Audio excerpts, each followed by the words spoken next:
So guys, এই ঠান্ডাতে কেমন আছো? আমি তো যা হোক করে বেঁচে আছি। শুধু এই রোদ্দুরের জন্য আমি বেঁচে আছি। যদি রোদ মেঘলার ভিতরে যদি ঢুকে যায় তো মেরে তো এলো। 5 minutes later. তো আমার খুব জোরে খিদে পেয়ে গেছিলো, আর খাওয়ার পরে প্লেটটা আমি দাদিমাকে দিলাম। দেওয়ার পর আমি এখান থেকে চলে গেলাম, আর সোফায় বসে ভাবছিলাম কি করি। তারপরে আমার মনে পড়লো চলো একটু পাপার কাছ দিয়ে ঘুরে আসো, চলো গাইস।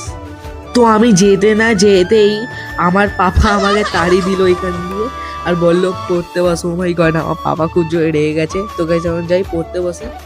আর দেখো বন্ধুরা, আমার পড়ার রুমে কি অবস্থা দেখো, পুরো নোংরা হয়ে আছে, পুরো সব এলোমেলো হয়ে আছে।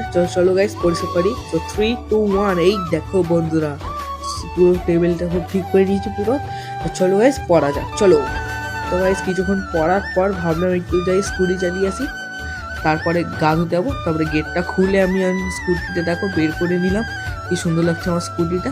চলো গাইস এখন আমি স্কুটি চালিয়ে আসি, তারপরে আপনাদের সাথে দেখা হচ্ছে, চলুন। A few moments later. তারপর আমার ছোট্ট ভাই আমার সাথে খেলতে চলে এলো, এই দেখো। আর দেখো ও কিরম পাগলাম করছে। তো আজকের জন্য টাটা।